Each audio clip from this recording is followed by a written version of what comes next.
Hey, everybody. Welcome to another exciting episode of Clinic Gym Radio. I'm your host, Dr. Josh Satterlee, and it's my pleasure to be joined today by the Godfather of Chiropractic Marketing, Dr. Kevin Christie. Kevin, how are you? I'm doing good, man. I appreciate the intro. Yeah, well, it's Godfather because you are the quintessential expert on it, and also you're down in South Florida where half of the Italian mobsters move when they retire, right? Oh, yeah. And I had that firsthand experience when my summer after my freshman year at Florida State, I came back home and waited tables at this amazing restaurant that never seemed to make any money, but you always saw these Italian guys at 10 a.m., Monday through Friday, sipping cognac, smoking a cigar. And the general manager's like, yeah, this is run by the mafia. It's like, oh, cool. Awesome. So yeah, it's true. It's true. That's awesome. Well, Kevin, among other things, I mean, you're running a practice, you have the CSA running, and you also recently put out a book, all in 1 year's time you started all those things? No, a few years time. Man, it seems like it was that they all came on about the same time, and you expanded your family, got married, and anything else that went on in there that I'm missing? Did you cure cancer or anything? I got COVID and slayed it.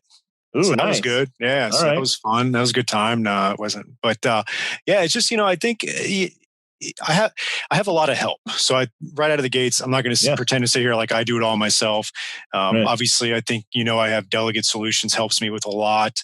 I've got internal team members. So I've got a lot of people helping and I owe a lot of that capability to Strategic Coach for the last 8 years to kind of wire me that way to get good people around me. So that's definitely been helpful. And then I set goals and I work towards that and try to make sure I'm moving the ball forward at least, even if we get slapped in the face with certain things that happen to us, no matter how successful anybody's doing it, and how much progress they're making, there's going to be steps back occasionally. So you just got to keep at it.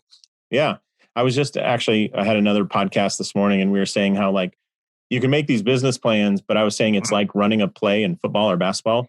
Like it's not going to go exactly the way you planned it, but it's not like you just wipe your hands of it and say, oh, well, let's throw that out. You adapt to the defense, find another way. And the whole goal is let's still score, and 2020 for some people was a very determined, powerful defense that wanted to crush you.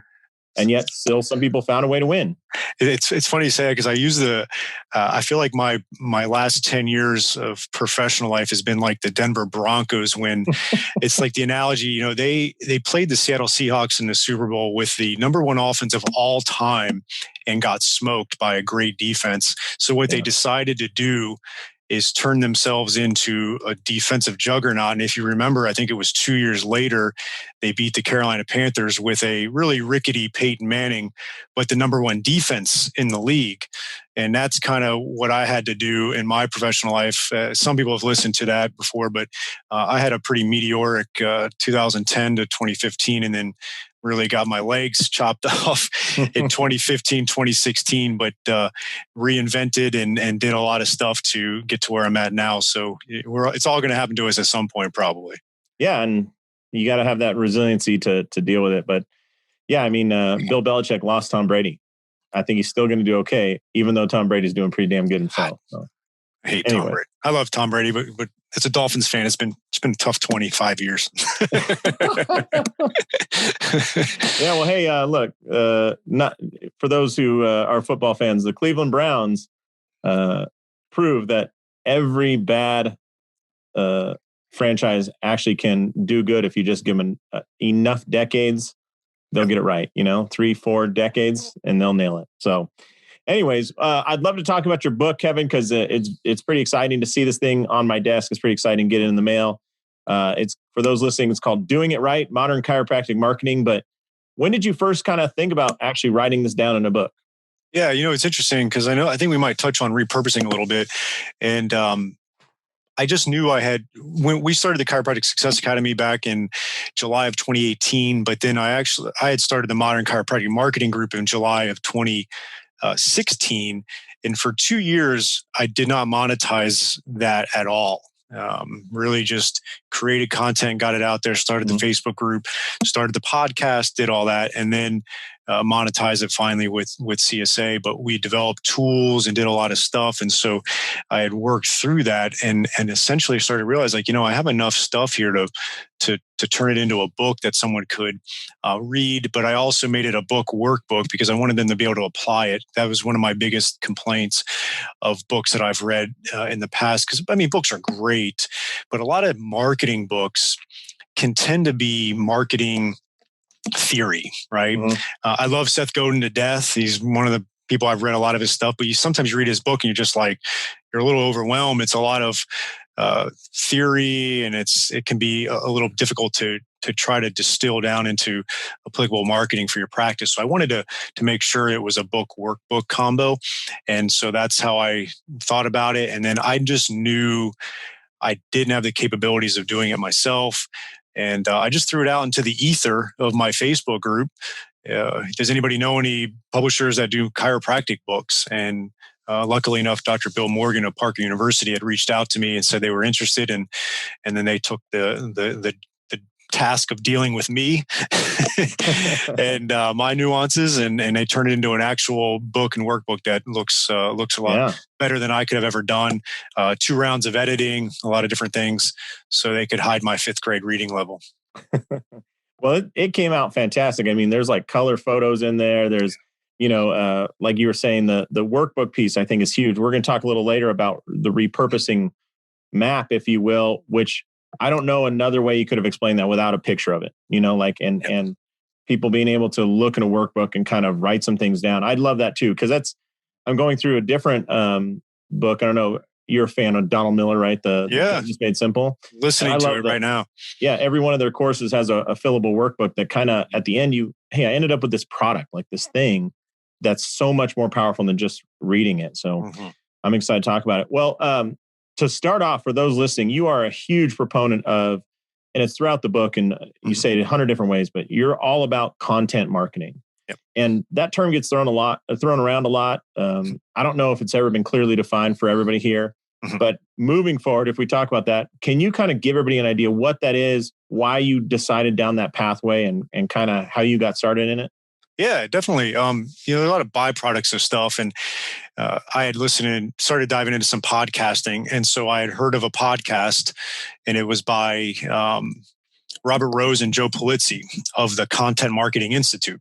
And they have their own interesting story, but they really were the pioneers of content marketing and defining it and making it a thing. And so they have a whole institute. And so I was listening to their podcast. I went to their huge live event in Cleveland back in 2016. I went to their masterclass in Austin in 2018. So it was a combination of, I read all their books. I mean, I self-taught with their information, and then I actually went to learn from them directly. And I remember actually Robert Rose was one of the guys who really said I needed to write a book about this for chiropractic. And so it was cool to get his ideas on it. He's pretty well known in the content marketing world. And so it was interesting to do that. And so that's my training in it. And really content marketing, yeah, you're right. Like everybody hears about creating content and all that, but content marketing is actually like a strategic approach you need to have. And it's got to have a really clearly defined audience that you're targeting with content that's going to be really educational based. Okay. And it's going to really get them to ultimately purchase. You got to get enough content going to where they purchase. And obviously in our world, purchasing is becoming a patient. So I think that's one of my strong suits, is that I may not be the best marketer on the planet, but what I can do is take these marketing concepts and apply it to the evidence-based chiropractic practice. Whereas maybe a Robert Rose, who's like one of the top content marketers, may not know the nuances of chiropractic. And I use another analogy of language, right? If I could speak Spanish at 85% clip, that would get me, pretty far, but I wouldn't understand the nuances of the language and the subtleties and the humor and things like that. And I use that analogy, and someone fired back a great one. They were like, yeah, you could order a latte, but you couldn't get a date. right? So like that extra 15% of a language is important, right? There's different nuances. And you ever seen that movie, Inglourious Bastards? Yes, exactly. Yeah, they're speaking German fine, but then the thing that tips them off is the way they sign the number 3, right? Mm-hmm. And that tells the Germans that these guys are fake. It's like, oh yeah, that's subtle nuance that might get you killed in World War II. Exactly. And it's very true. And it's the same way with marketing for a specific profession. And so I think that's my strong suit. And so I try to get chiropractors to leverage the fact that we have something interesting to say, right? Like content marketing can be done by almost any type of industry. But imagine if you sold plumbing equipment or whatever. Like you could have a content marketing strategy around that, but it'd be trickier. I feel like having healthcare as our background can make these things a little bit more interesting and useful, especially in today's day and age. So it's having a consistent content creation, repurposing, curating, and then leveraging distribution channels to get it out there, but really with a purpose. And it's not these random acts of content of like, oh yeah, I posted that day, and it's just these random things that happen. You got to be consistent with it. Yeah. So just so that our listeners can understand, you don't say like, hey, you only have to do video or you only have to write a blog. You don't really care about what method. Or what I picked up from your book is that if you're going to do a podcast, do it every week. Yeah. But if you can only do it once every 6 weeks, don't do a podcast. Don't even waste your time on the 7 episodes you'll release in a year. If you can do a blog, if you love writing, write a blog and then make that blog work for you. But if you're not a great writer, don't struggle through it. Right? That's kind of what I picked up. And you don't really care what method it is, although there are, how would I say this? Video on a website, Google rewards that maybe a little bit more than a still image. So if given the choice, you'd be like, hey, the video would probably do you a little bit better. So there are some, distribution preferences, but whatever it is that somebody can just produce consistently is the best content for them. Yeah, exactly. And you can't be everything on everywhere, especially most of the people that we're talking to are chiropractors, and they don't have a well-developed team around them. With that said, I actually just had the marketing director for Fit Muscle and Joint. I'm sure you've heard of them. They're doing great things, and they've got multiple locations, and they have the capabilities of having a delineated marketing director. And it's amazing what she's doing. We all don't have that. So I want chiropractors to understand that sometimes you got to pick your lane. It's the same way. I remember I got into a little bit of an argument shockingly, with someone on Facebook Messenger who was in my Facebook group who was taking advantage of the group. And his like last hurrah was, you don't have hardly any followers on Instagram. What do you know about marketing? And I kind of just laughed, as far as my modern chiropractic marketing group. And I don't. I mean, we got an Instagram channel. We post on there. I'm not blowing it out of the water. I'm not one of these bikini clad celebrities that have 3 million followers on Instagram yet. And I'm still working on my bikini body, though, so we'll see how that goes. You know what? Don't send me progress pics, okay? Okay. Keep them to yourself. Yeah. All right. But what I realized was, the Facebook group, the podcast, and pre-pandemic, the public speaking, and then obviously the book. Those are really the bread and butter of what I need to focus my energy on. And then I will have some things like that I get out there, but I really don't need to run Facebook ads for the Modern Chiropractic Marketing Group. We get a lot of distribution through podcasts and Facebook group and all that, so I can save some money. But in my private practice, my marketing looks a lot different than my marketing does for MCM. In my private practice, I'm website heavy. Like I really abide by the hub and spoke model, where that thing is our just new patient generator big time. We have social media presence, we run Facebook ads, we run Google ads, we do all that, but it really starts with my website there. And so I know what is working for me, and I double down on that. I've interviewed chiropractors that are just killing it on Instagram. We know chiropractors are killing on YouTube. So everything's gonna be a little bit differently, but sometimes you got to find what's really working and go deep on that. And then you can worry about repurposing to the other channels. Yeah. I think I don't remember if it was a conversation on the Modern Chiropractic Marketing Facebook group or where, but you made that explicit statement of like, you can find an office that basically almost didn't have a website, but just the public speaking was so aggressive and so prolific that they succeeded wildly. You can find one that succeeded just like you said off Instagram. You can find one that succeeded just off YouTube. So there's not a perfect way, and there are ways that all those work. But just for somebody to think, oh, just because you don't have an Instagram channel, therefore you don't know anything about marketing. It's like, yeah, I mean, you can find what's his name? Dan Kennedy is known for writing or sending out physical printed newsletters that are like printed black and white on 8.5 by 11. And we're not talking anything fancy here. And that guy, he's done okay on income. I can't remember quite, but he's all right. He's done very okay. And I think we've both interviewed Sean Buck of the Newsletter Pro, right? There's a guy who's making a killing off a great newsletter. And not that he doesn't have other channels. And I know I get his email, but his bread and butter where he goes deep on is the newsletter. Yeah. And that perfect example, like I really love his content that he only publishes on a printed newsletter. Every time it comes in, I don't know if you get that 8-page one he sends out. It looks beautiful. I love reading it. It sits on my desk for 5 or 7 days. I'll look through it. I'll look back at stuff. And I remember the stories he shares. And that content, he doesn't have a podcast or a video walkthroughs or anything like that. And yet it's super effective. And we use his service. So it's fantastic. Yeah, it's great. He does everything. I mean, he's been doing it a lot longer than me. He does everything in that book, right? He has a very, very clear message. And that's one of the sections in the book is having a really clear message. He knows exactly who his audience is. He's picked his distribution channel, right? And I mean, it's really impressive what he's done.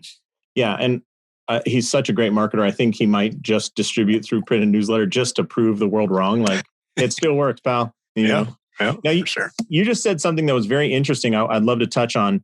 You've been in practice for about, 15? 16 now, 16 years. I'm in practice for roughly the same. And you just said he's very clear, talking about Sean Buck, who he wants to focus on. And I would love to talk to you real quick about like deciding who you want to focus on from both the messaging idea, but then when I got out of school, man, I was out here in Vegas. My best friend of mine was on the Ultimate Fighter TV show. And I thought, I'm going to go after MMA athletes. And turns out they're always injured. So it's great because they need all the chiropractic care you can give them. But they're always broke, which is not so great to focus on. So can we talk about that? Like deciding who you want to go after? Yeah, definitely. I have a whole tool in there called the Audience Builder. But one of the things we try to get really clear on is the psychographics, which are going to be the traits, the ideas, the belief system, the activities, just like how these people are wired in certain ways. And you want to definitely get clear on what type of psychographics you want. Historically, people have focused on demographics, right, which are going to be different. And demographics are fine, but if you forget about the psychographics, you're going to run into issues. But then once you get clear on your psychographics, like that perfect type of patient, you do have to consider demographics as well, which one of those key things is going to be finances, right? Like that's just going to be part of it. And so an example in my practice, I used to be in network with all the insurances and I was down here in South Florida at such a perfect time for the big CrossFit wave, right? I've been practicing since 2006. CrossFit, I think, got so popular 2009, 2010, 2011. So I rode that wave and it was a perfect match of psychographics and the demographic. Like I was in network with insurance and the copays were cheap, so it worked out. Well, then, as I mentioned, getting hit in the face in 2015, 2016, or getting my legs chopped out from under me was insurance reimbursement got horrific for Blue Cross Blue Shield. And that was the biggest carrier here in Florida. So I went out of network. And what I found was now I had a demographic, psychographic incongruency because I'm expensive. All right. I try to position it as high value because if you give good care and you're a little bit more expensive, then people will position it as higher value. But the reality of it is the CrossFit crowd has a little bit of a tough time even affording their CrossFit membership, let alone coming to see me 2 or 3 times a week at $85, $95 a session. So I stopped targeting them with a lot of my effort. I still get some CrossFitters. We still have some of them for sure, but it's not a big group that we target right now because of that mismatch, unfortunately.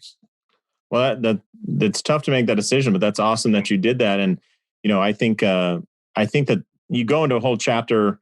I think it's chapter 13 of your book is all about going after these congregations of people. Yeah. Because the other thing that I think doesn't get talked about enough is you can decide you want to go after whoever. But for example, if you're going after runners, they're difficult to pin down. I mean, maybe they go to a running shoe store, but think about how often are they doing that? 4 times a year, something like that. So where can you target these people? You talk about some golfers, you talk about desk workers, and you do have some experience there of targeting those people. But can we talk about like balancing that? So you can go after a group that has money and also fits your demographic and psychographic profile. But if they're hard to get your message in front of, that in itself might not be worth it, right? It might be worth to go after a different group. Yeah, we actually just had this example with a preceptor of mine, and she's working through my book and stuff. And I asked her the question, like, who do you want to have as the perfect patient? Mm-hmm. And she really wanted to work with the VA, with military and stuff. Cool. And unfortunately, I said, is like the VA is the congregation point, right?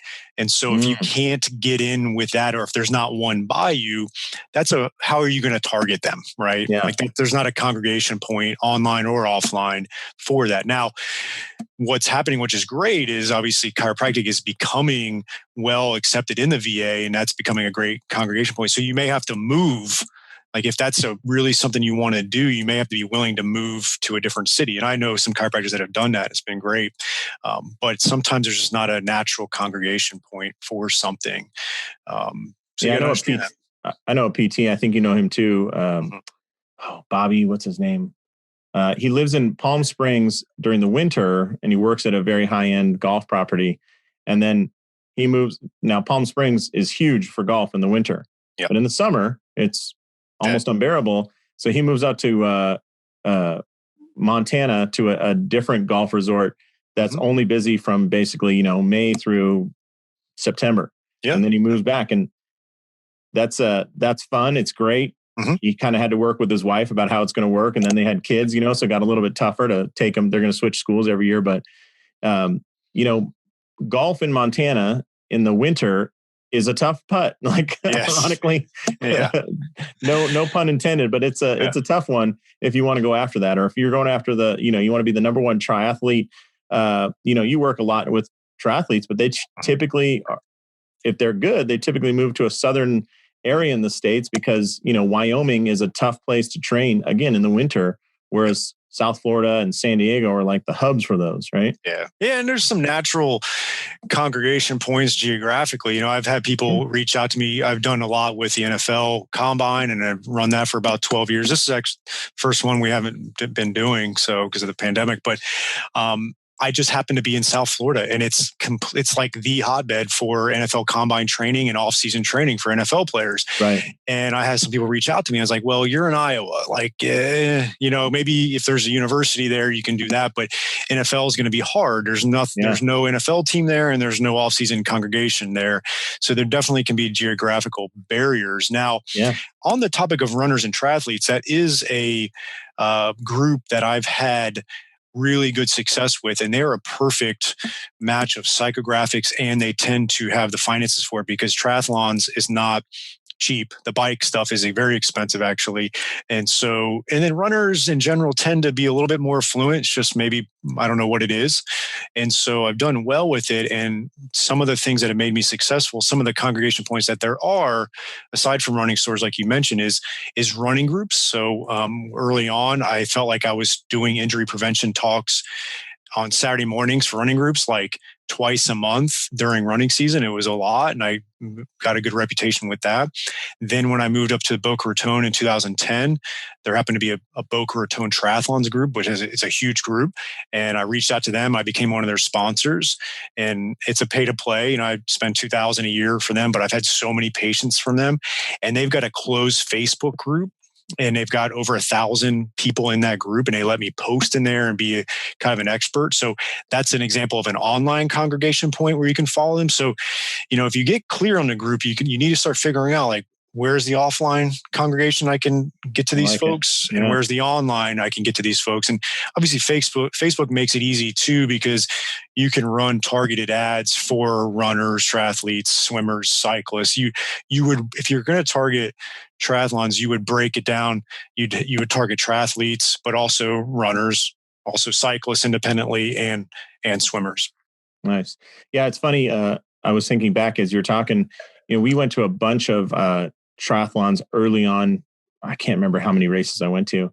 And one thing that we got trapped into was we saw great success with going to the local sprint and Olympic distance, kind of the local market ones. And then as all those athletes were getting better and they were working on their next half Ironman, well, Las Vegas, or Henderson, the little town I live in next to Las Vegas, hosted the world championships of the half Ironman distance. Yep. And we paid a boatload of cash to get a booth there because we'd seen so much success locally. I know where you're going with this. And we treated all day long Thursday, all day long Friday, all day long Saturday. Sunday was the race. And then afterwards, I stepped back and we realized all those people had traveled here from somewhere else. Yes. And when you're a local business, we're not the guys selling, we're not selling goo packets or something where it doesn't matter where you are, you're going to buy them. We were selling a local service, and 95% of the people we treated that weekend were not locals. Yeah. Yet at the local races, the shorter ones, we had an agreement with one of the race directors. Like, I would love to have you guys. Don't worry about paying. We'll just set up a tent area for you if you're willing to treat it, everyone. And making sure all those things match. It takes some finesse. I mean, it's not something it's unlikely to hit a home run the first time out, right? That was a demographics problem, right? What's the demographic? They don't live there. Oh yeah, their address kind of matters. Oops. And that's happened to us. Like we've actually, because we have some big events down here, and we stopped doing those. We also held a big CrossFit thing here, and we did that one year. Complete fail. It was all people coming in town with it. And so, unless maybe you get paid to do it, I would do that. Yeah. But like you're saying, the running group, if they're meeting Wednesday nights at 6:30, it's 99% locals, right? I mean, maybe somebody's visiting, but god dang, I mean, and plus it's nearly free. Usually those things, even $2,000 spread out over a year is nothing. It isn't, exactly. And that's where I have a whole part in the book where we talk about marketing finances and ROIs and things like that. And so I know what a new patient's worth in my practice, and so I literally can tell you, I just need basically I need 1.2 new patients a year to pay for that $2,000. Wow. Right. And so if you know what a new patient's worth and you know your finances really well, you can make decisions on expenses for marketing a lot easier. Yeah. And for those new providers out there, please don't make your new patients worth $100 or something. It makes it really tough to. It's very tough. Yeah. Anyways, so you're talking about all this content, and I'm sure to a lot of people, you seem prolific, right? You have a podcast, you have the CSA, you have a book now, you have your own practice and all the marketing assets there. And a lot of people don't get to see behind the scenes and, all the delegate help you have, and maybe preceptors doing some side work and all that. And so to them, they think, oh, I could never be like Kevin because, obviously he's published every hour of every day of his life, blah, blah, blah, blah, blah. But one thing I did like in the book is on page 125, you kind of lay out a map of repurposing, reusing, recycling content so that you can basically get the most juice out of every orange that you're squeezing, right? Yeah. Yeah. Can you kind of talk to people about that? Because to me, what that does, you look at that and you go, oh, wow, I don't have to do so much.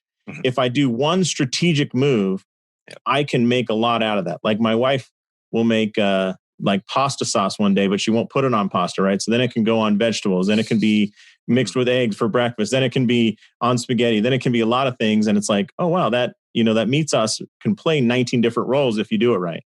Yeah, it's kind of like my golf swing. I got 23 things wrong with it, but maybe we can fix one that solves 8 of them, right? I tell my golf instructor, I don't want to wear out this dead center of the face. That's why I spray the shots all over. You know how Rory McIlroy has to get new clubs all the time because he's so dead center. I don't know that guy. Exactly. And so, yeah. And I want to thank you for helping with that infographic a few years back. I know you and I worked through that and we were like, how can we repurpose? But essentially, like, think about it this way. If you started with a blog, right? 750 words, nothing crazy. You could story brand it for sure. I actually put together a nice little document. I can get it to you and you can put it in the show notes if you want. But it's like the perfect chiropractic blog on how to kind of story brand a blog for chiropractors. And if you do that, then you could use that concept. Let's just give an example. Plantar fasciitis and runners is your blog you're going to write. Okay. Then from there, you could say, okay, what would be a few videos I could shoot based on that topic? Maybe it's some stretches. Maybe it's a pre-run warm-up. Maybe it's maybe it's a treatment video of what we do, right? So now you've used that concept. You wrote a blog, you shot videos, and then you're going to take those videos, put it onto your YouTube channel. Whether you become a YouTube star or not, it's not the point, right? Probably not going to happen. But you're going to take those YouTube links. Now, when you put that blog on your website, you're going to embed those YouTube links and it should show up as a video thumbnail on your website, not a YouTube link, but a video thumbnail that's in there. And so you've now got a blog with videos and you can distribute both of those. So now let's go back to the video you shot, you put it on YouTube. I want you to also directly upload the video onto its native platform. So I don't want you taking the YouTube link and pushing that on Facebook. I want you to directly upload it onto Facebook. Okay. Maybe it's your Facebook business page. You could run it as a Facebook ad. If you're a part of a great group like I am, the triathlon group, you could post it in there directly. Same thing with Instagram. And so now that video is being distributed out, right? And that's a great way. I also want you to email out the videos. Okay. So it can be email content, which is great.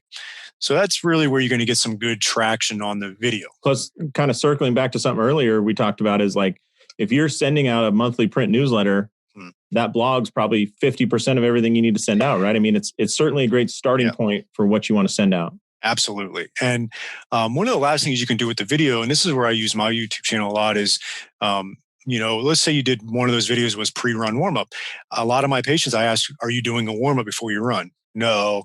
And so I go over and I take the YouTube link and I email them directly through the EHR. It's like, okay, I'm going to email you a warm-up I want you to make sure you start to do. So it's part of that patient education, patient experience that they like as well. So you've really got a lot of good juice squeezed out of that video. Now, let's go back to the blog. The blog, you're going to put on your website. You're going to email to your patients. You're going to post it on Facebook and Instagram.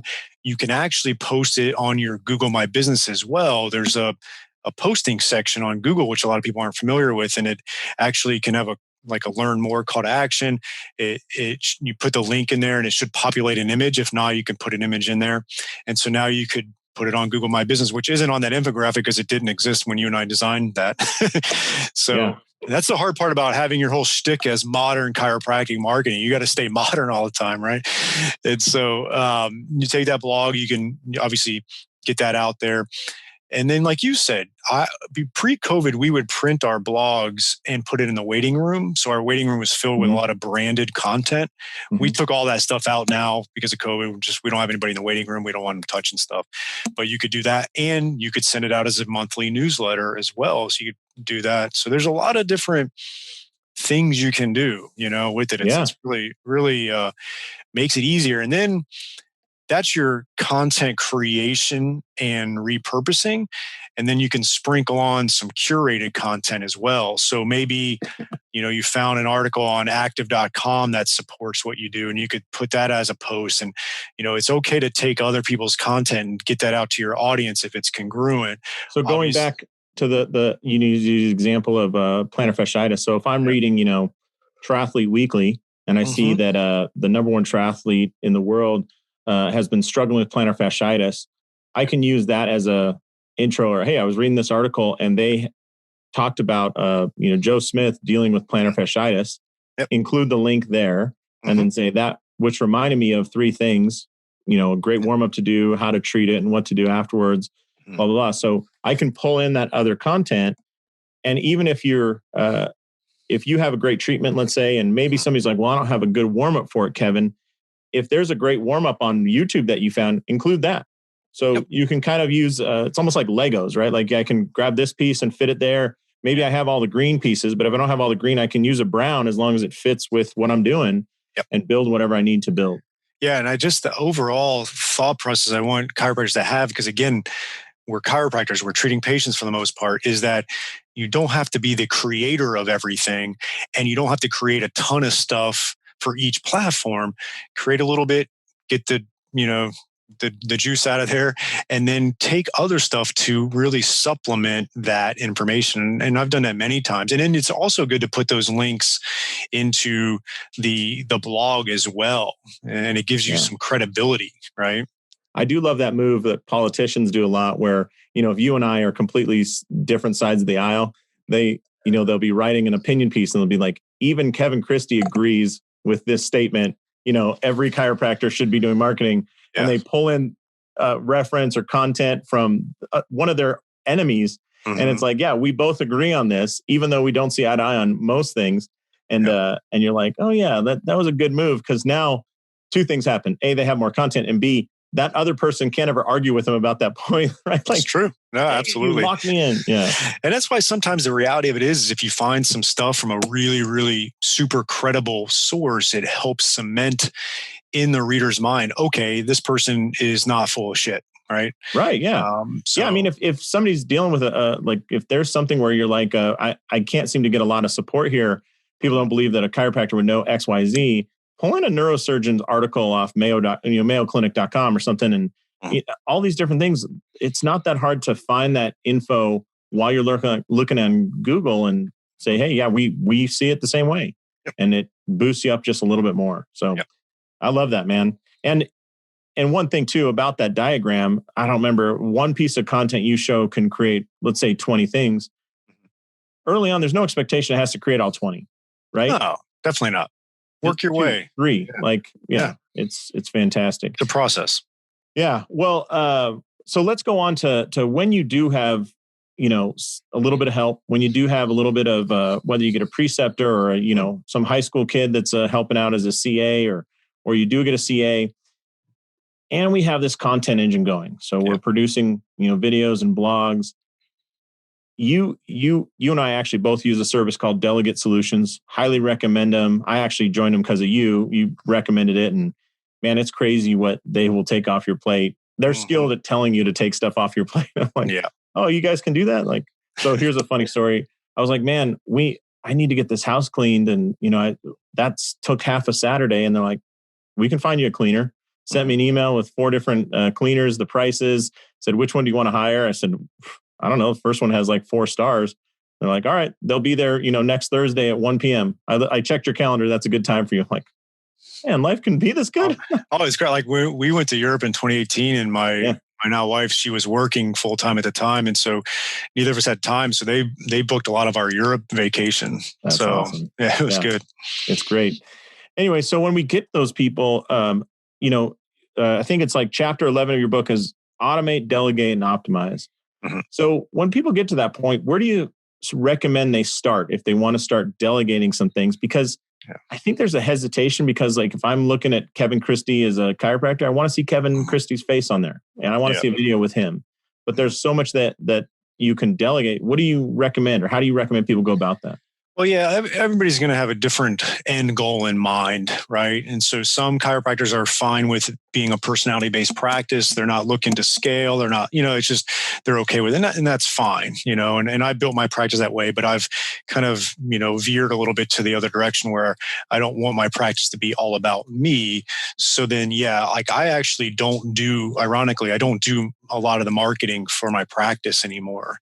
And so I'm trying not to be the face of it since I'm only practicing twice a week now. This is like the guy that you go up to some UFC fighter and you're like, hey man, I keep getting in fights. How do I win? And they go back to you, don't get in fights. Like, well, how do you do that? Well, you learn how to fight really well. And then you just realize fighting's stupid. No, it's true. Like even to the point where, last year, Again, this was pre-pandemic, so Yeah. it had nothing to do with that. But I did not go to the NFL Combine for the first time in 12 years. I sent my associate.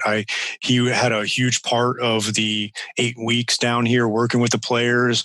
I oversaw it. I treated some, and I talked to the guy who's the director of it down here, the trainer, and I let him know that, and he was fine with it, and it turned out really good, and I got it off my plate. So I've made the decision to even some of the things that are, exciting and fun and work with those. Like I've tried to get that type of stuff delegated. Now, my first order of business was hiring a very capable chiropractor. So hiring goes into that. And when you're outsourcing, making sure you vet that, so that's a big one. And I use the word delegate instead of outsource in that chapter, because I think you need to start with delegating internal to what you have, and then you can start to outsource as well. But some of us are going to be different positions than others. Some are going to have more time than money, and so you probably have to do a little bit more yourself. And then others are going to have a little bit more money than time. And I would say over the last few years, I've been trading dollars for time, and I'm not afraid to write that check. I've gotten comfortable with what my cash flow is in all my businesses. I've gotten comfortable with my personal life. We've made some awesome decisions where my wife's not working now, and so I've taken that on. But we're in a good place in the financial side of things, so it's allowed me to have a little bit of delayed gratification and say, let's just make up numbers. If an extra $5,000 is available each month, do I want to put that in my personal life and, I don't know, buy a second home, or do I want to hire somebody or outsource something? Things of that nature. I've made that decision to use that extra money in my business a little bit more to free up my time to where, again, Monday, Thursday, I'm treating patients. I'm not on Tuesday, Wednesday, Friday. I'm doing stuff like this, or I get to spend a lot more time with my newborn. And so those are decisions I've made. And then there'll become a time where I feel like I'm in a really sweet spot. And then, I'll compensate myself a little bit more on the personal side. But time is not a renewable resource. So as you can start making those decisions and getting the right people around you, you can actually start doing more things that bring in more money. So I'm sure that there's some folks listening going, "Oh, that's the dream," but they can't quite see over that horizon of getting to the point where you can, write $5,000 check to every month to handle a problem. So I know that you run the CSA and you have literally dozens, hundreds of chiropractors in there. But looking at those people, knowing, and all the people you worked with privately, where would you say, if you were to start somebody that's 5 years or less in practice or right out of school, 1, 2, or 3 things you say, like you hear this all the time, and it's a great place to start the delegation journey? Because we can't say, hey, handle payroll, right? Like very high risk, very complicated at first, but can we handle posting the blog, not writing it? And then can we move into writing the blog? So where do you think a good place for people to start is? Yeah. And in that chapter, I kind of run through a questionnaire type of thing where it's, okay, can you automate this? And if you can, that's where I want you to start, right? So an email onboarding sequence for a new patient can be completely automated. So that's an example of that. So I want you to, anything that's marketing or business task related, is say to yourself, can it be automated? And then do that. There's so many technologies out there. It's crazy, right? Zapier and all that. There's a lot of good stuff in there that we talk about in the book, but that's your first question. If you cannot automate it, the next question is can I delegate it to a team member? And is it in their unique ability? Is it something that you're not going to burden them with, right? Like I don't want the associate chiropractor mopping the floors per se, right? I want it to be within their sight. Hold on, if he mouthed off to you, that's a perfect reason. But, exactly. Maybe not his daily duties. But I've definitely seen that some incongruencies there, right? Like having the associate verify insurances, like they didn't go to 8 years of school and rack up, 250 in student loan debt now to verify insurances and stuff. So yeah, okay. So can you delegate internally? If you don't have the team member to delegate it internally, can you afford to outsource it to a vendor or contractor? Right. Sure. And so that's where you want to start finding that person to do that.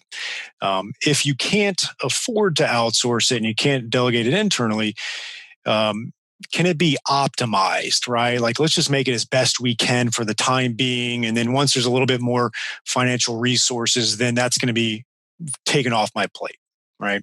So that's the process. And I try to work through that from the mind of the resources being limited, the resources not being limited. I think what always frustrates me the most when I talk to chiropractors is that chiropractor that's got a lot of revenue and profit coming in, and they're not getting stuff off their plate, and they're doing things where it's like, you shouldn't be doing that. Let's invest the money into getting that off your plate. That's the one that's frustrating, because it's there, like it's one step away.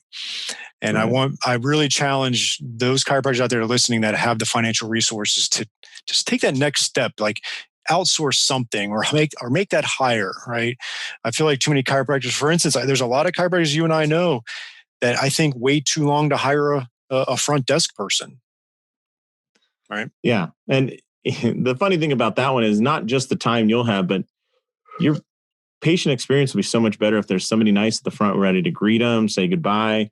Yeah. Man, those little things make such a huge difference. So, and it's a credibility issue. When a patient walks into a doctor's office, they kind of have certain expectations. And here, this is coming from someone where I went a stretch early on with no front desk person, so I get it. You started out as renting a room in a gym, right? I came from the bottom. Yeah, man. And so I've done all these things. So I don't speak from it without experience. Like, I've done all the nitty gritty stuff.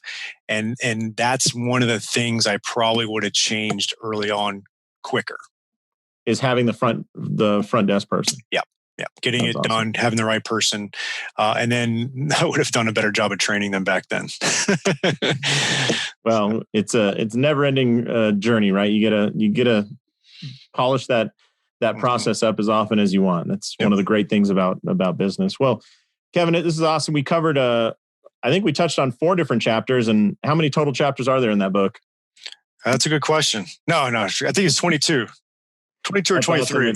And like Kevin said at the beginning, it comes with a workbook, so you can not just learn the lesson, but actually write down how you want to do it. Because one of the things that I think, if you follow the roadmap that Kevin lays out, that's literally called the chiropractic marketing roadmap, it really helps you. And I would, my experience certainly early on is, when you decide to go after a certain group, that's who you're going to get. So in every practice I know of, like, there's a certain group of patients that, my God, they just like the care so much better. It's so much less work. It's so much less heartache and dealing with people. And if you can fill your practice by just making the right moves early on, I think for no other reason, that makes it worth it. To work through that workbook, focused on, you and I both work with golfers, and I find them to be low difficulty. That it's really fun work. It's exciting. They're appreciative. They pay their bills. It's everything I want a patient. If I would have just from the beginning of my practice gone, I'm going to go after these golfers, I think about where I would be now, man. It would be, be making so much more money and having so much more fun, and probably played a lot more of the top 100 courses in the nation with them. You know, definitely. So, yeah. Any final thoughts there, Kevin, before we wrap this one up? Yeah. If they're interested in the book, here's another marketing tip: is if you got this long, drawn out, crazy URL, you can use something called Bitly. All right. That gives you a nice little clean link. And so bit.ly/doingitRightMCM, and they could find the book there. Right now, it's just through Parker's online school bookstore. So you can get it from them. So repeat that one more time. bit.ly/doingitRightMCM, like modern chiropractic marketing. Fantastic. All right. So people can head over there, get the book and the workbook, and see the genius that is Kevin Christie. Man. Don't give me too much credit. I just repurposed a lot of stuff from a lot of other people. Which really, real quick side story. Parker University, being a university and stuff, they really, really were strict on my references, which is good. But I had to get like written sign agreements from all the stuff you've seen in there is like, I've got it all down to the T. So like I had to reach out to Seth Godin, and he emailed me back, which was like, actually he was the quickest email response back. Ryan Holiday, like all these people that I referenced, that was like the hardest part of writing the book. I just picture Seth, you send Seth Godin, hey, I wrote a book. I want to use some of your material. Can I use XYZ? Yeah. He responds, and then you're like, And also, can we have coffee? Yeah, exactly. Well, I kind of mentioned his books are so like theory and they're kind of esoteric, I guess would be the word. Mm. Even his email reply back was esoteric. It's like, it's part of the college. And I'm like, what does that mean? It's just him part of like, it's the college of writing a book and it's his way of giving back, Like, I had to look that up, just like he speaks in esoteric phrases. It's pretty funny. Well, he's on brand, man. His content is him. That's awesome. Awesome. All right. Well, Kevin, if people want to get more, we shared that link. Also, you have the Modern Chiropractic Marketing podcast that I'm sure is on iTunes, Spotify, and every other platform. Yeah. And your Facebook group, Modern Chiropractic Marketing. Somebody's out there actually doing the deed, operating as a chiropractor. I think that Facebook group, man, what are you up to now? Like 5,000 members, and we're getting close. Yeah. And there's good engagement. And there's really great threads of what I love about looking through there is sometimes the question somebody asks shows you like, oh, wow, I've never considered, maybe somebody's asking about how can I present to a local triathlon group, and somebody else is going, oh, I never thought about presenting to a local triathlon group. That's great. Yeah. I never thought about the closed Facebook group as being a huge advantage of one of those groups either. That's awesome. Yeah. We try to make it a think tank, and it's 4.5 years going now, and it hasn't died on the vine yet. So that's encouraging. Awesome. All right. Well, Kevin, I really appreciate the time today. And for everybody out there listening, and use Kevin's book and the workbook to go out there, maximize your license, and live the life you dream of. Thanks so much for checking out these videos. I hope they're useful. We'll cover things like rehab, exercise, business model, progressions, layout, everything else that helps you build a clinic. So if you're interested, you can click here, there, here, or anywhere to get more videos just like this. Thanks a lot for watching, and we'll see you soon.